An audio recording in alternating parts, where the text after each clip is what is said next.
Por tanto, acordaos de que en otro tiempo, otra vez, acordaos de que vosotros, ¿quiénes? Los gentiles, en cuanto a la carne, es decir, naturalmente no judíos, eso es todo lo que significa gentil acá, no judío. Vosotros erais llamados, ¿qué? Incircuncisión, por la llamada circuncisión, esta circuncisión hecha con mano en la carne.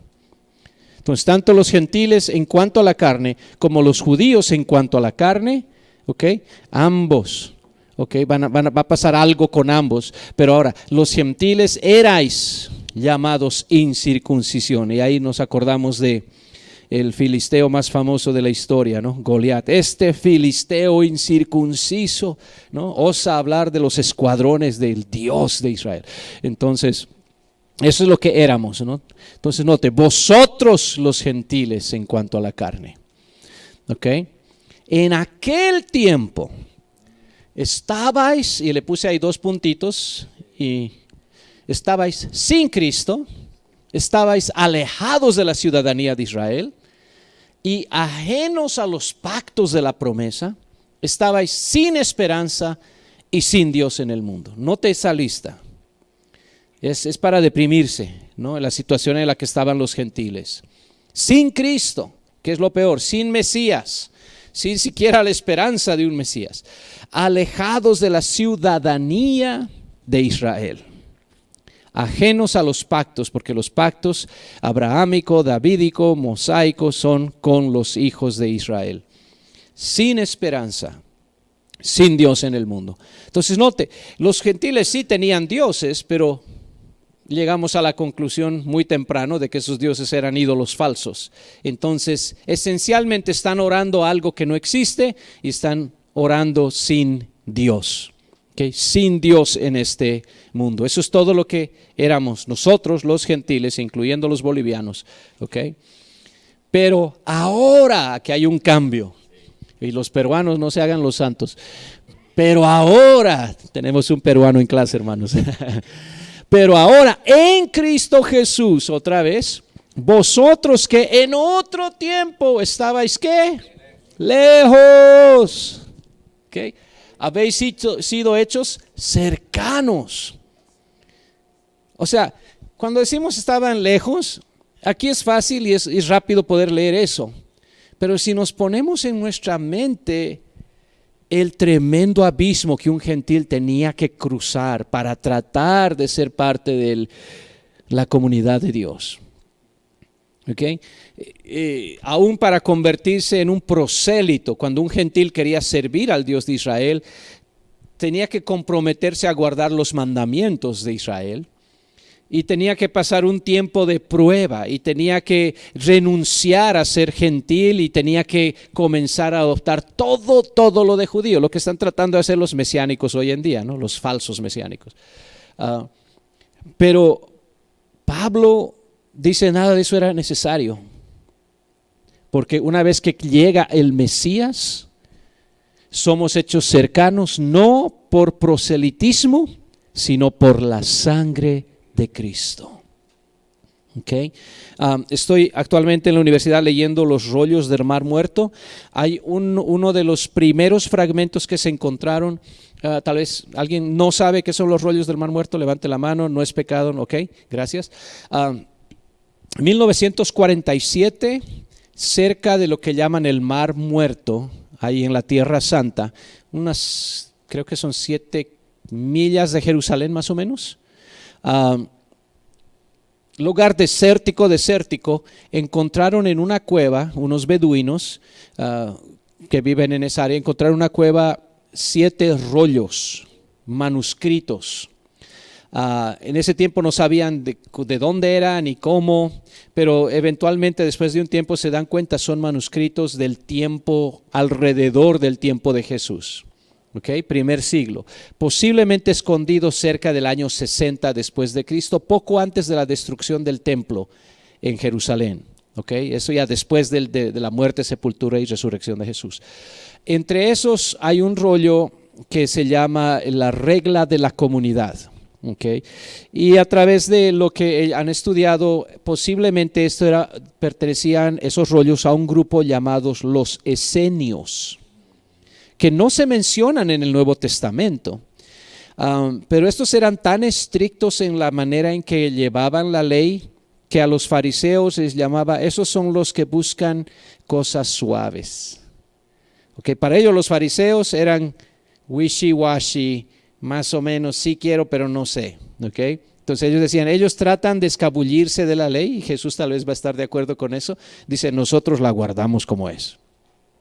Entonces estoy estudiando uno de esos rollos, y ahí, para ser parte de esa comunidad, ellos rechazaron ya el sacerdocio de Jerusalén.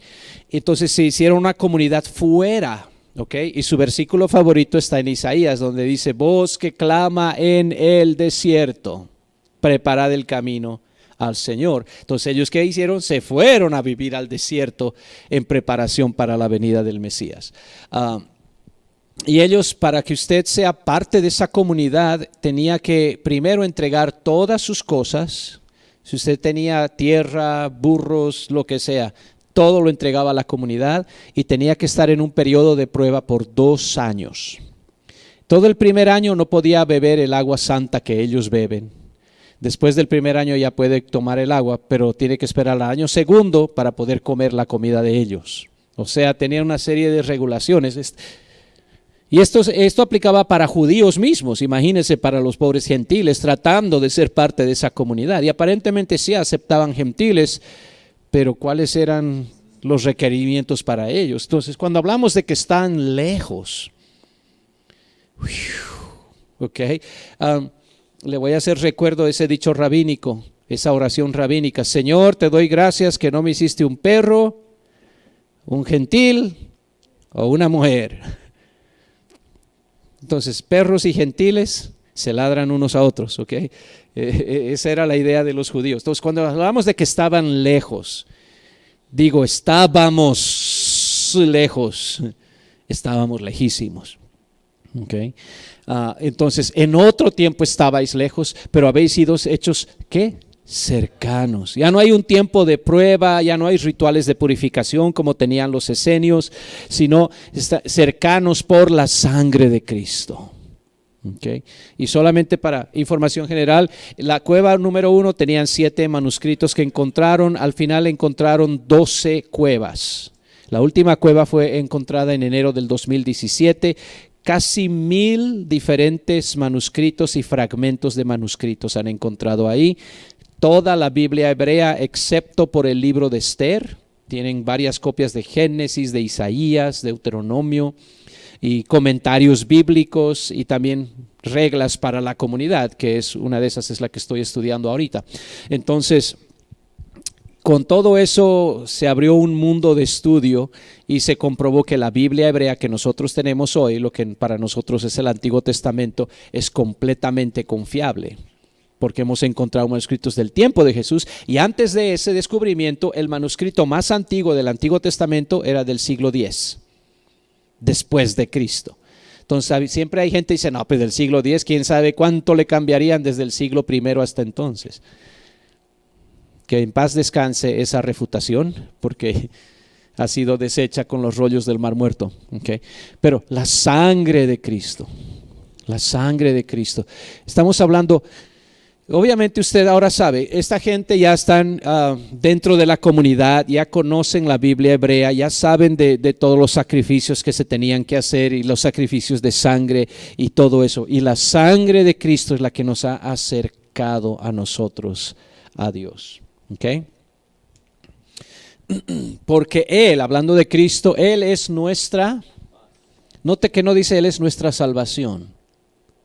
Interesante. Él es nuestra paz, que de ambos pueblos hizo uno, judíos y gentiles, derribando la pared intermedia de separación.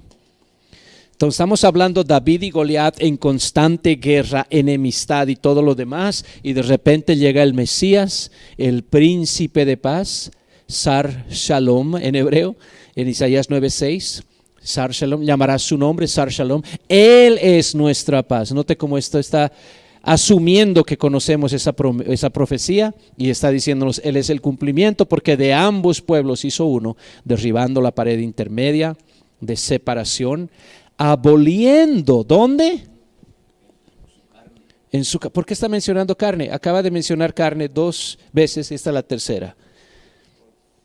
La circuncisión hecha con mano en la carne, ¿no? Los gentiles que no tienen esa circuncisión en la carne. Entonces la carne judía, la carne gentil, ha abolido toda enemistad en su carne.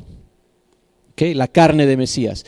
Entonces, aboliendo ¿qué? Las enemistades. Estas enemistades, el texto, la palabra griega significa hostilidad, odio. ¿Okay? Entonces, no solamente son enemistades como que no me cae bien, no, es hostilidad, es odio abierto.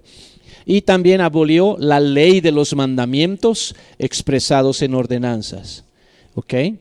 ¿Por qué? Porque si no hubiera abolido esto, nosotros tendríamos que meternos a la ley y recién a aceptar el evangelio del Mesías para poder ser salvos. Pablo en Gálatas refuta completamente eso, como lo hace también en Romanos. Entonces no necesitamos guardar la ley de los mandamientos expresados en ordenanzas. ¿Por qué? Porque están abolidos. ¿Ok? Para crear, ¿dónde? En sí mismo. Note, en su carne y ahora en sí mismo. Okay. Por su carne literal somos salvos y ahora en sí mismo somos parte de su cuerpo, para crear de los dos un solo y nuevo hombre, haciendo otra vez la paz, haciendo shalom, mediante la cruz, reconciliar con Dios a ambos. Note lo que hace entonces. Primero agarra gentiles y judíos y los reconcilia unos con otros. Los hace un pueblo, ¿para qué? Para reconciliar a ambos con Dios, diciendo, ambos necesitaban reconciliación con Dios. Y esto una vez más trae Romanos capítulo 1, 2 y 3 a nuestra mente. ¿Okay? Capítulo 1, lo que de Dios se conoce les es manifiesto, Dios se lo manifestó, las cosas invisibles de Él, su eterno poder y deidad se hacen claramente visibles desde la creación del mundo, de modo que no tienen excusa. Pero ellos escogieron ¿qué? Adorar las criaturas antes que al Creador. Entonces esa es la rebelión y Dios los entregó. ¿Okay? El capítulo 2, tú judío que piensas que estás mejor, no has guardado la ley de Dios. Tú que dices que no hay que robar, robas. Tú que dices que no hay que adulterar, adulteras. Tú que dices que no hay que cometer idolatría, hurtas de los templos paganos. Entonces, y luego el capítulo 3 en Romanos, que por cuanto todos pecaron y están destituidos de la gloria de Dios. Entonces note, tanto judíos como gentiles reconciliados con Dios, pero ahora ambos en un solo cuerpo, ¿okay? Que es la iglesia. Gracias, hermano. Matando en ella, ¿en quién? En la cruz, las enemistades. Entonces mató la enemistad y dio a luz la reconciliación, ¿ok? Y para mí eso está, wow, poderoso, poderoso. Esa es la obra de Jesucristo. Entonces, note por qué la cruz, y para mí la cruz, ¿ok?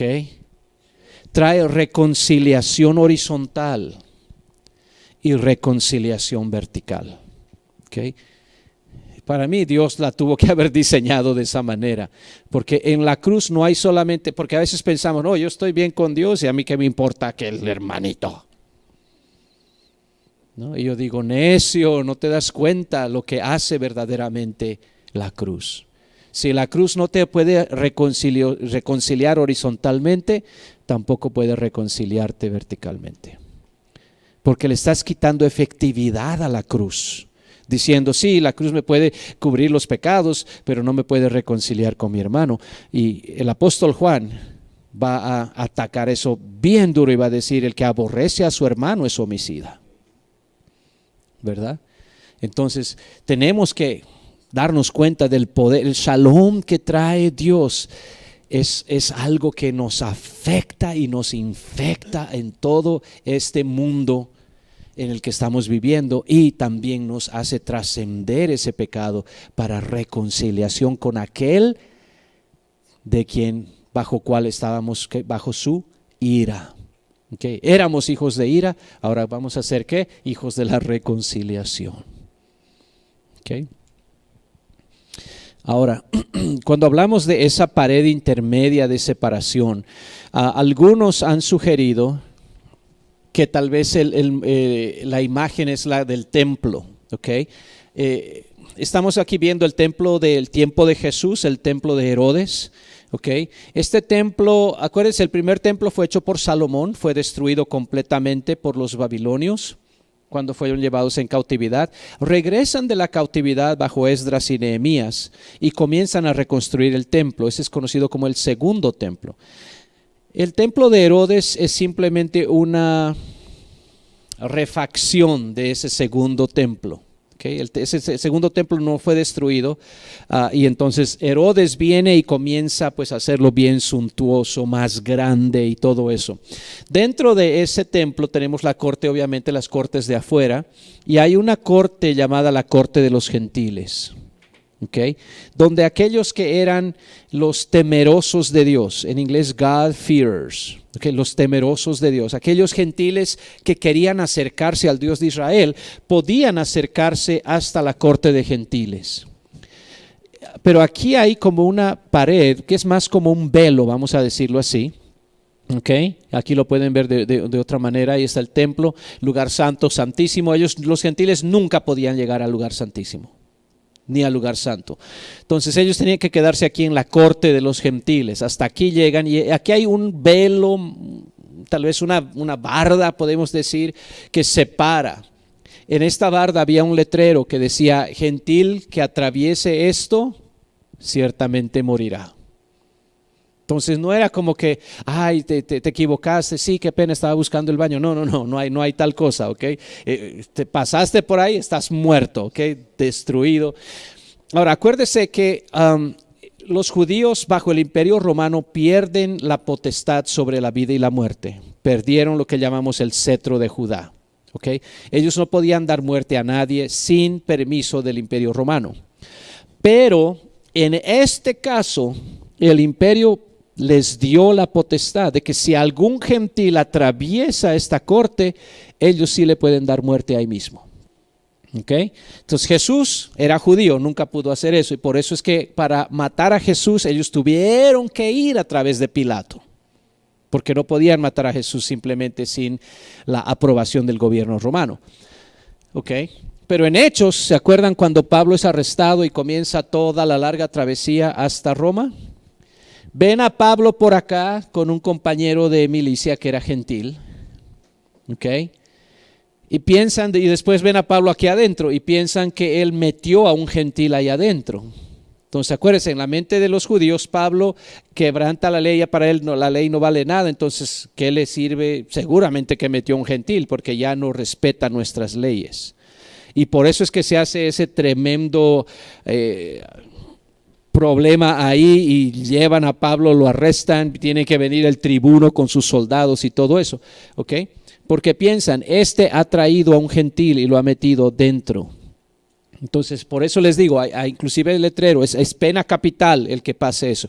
Entonces, algunos dicen, posiblemente esta es la pared intermedia de separación, que todavía está en la mente de esta gente, y Pablo está refiriéndose, esta pared ha sido derribada por Cristo.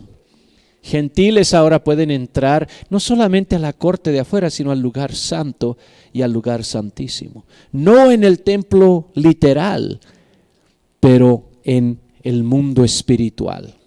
Porque todo aquel que puede participar del Espíritu Santo está prácticamente en el lugar santísimo. Porque ahí es donde vivía el Espíritu Santo bajo el Antiguo Testamento.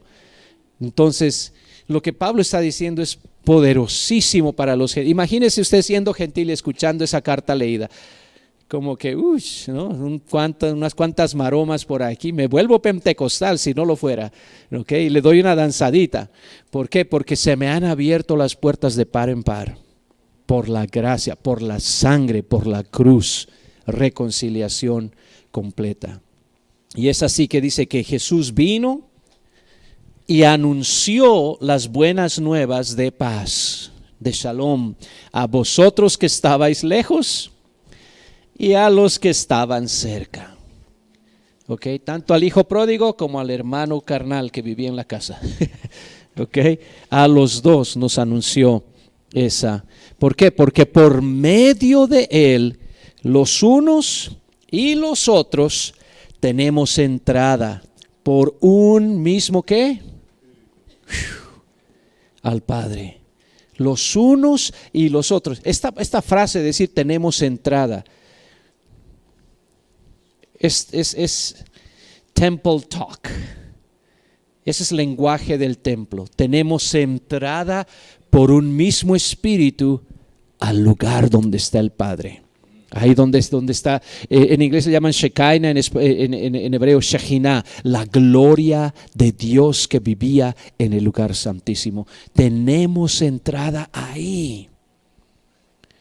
Pero no soy circuncidado, no importa. Nunca he guardado la ley de Moisés, no importa. ¿Por qué? Porque lo que llevas ahora en ti es más precioso. ¿Qué llevo? La sangre de Jesucristo. Por eso puedo entrar, por eso tengo entrada. ¿Dónde encontré esa sangre? ¿Dónde apliqué la sangre? En las aguas del bautismo, en el nombre de Jesús.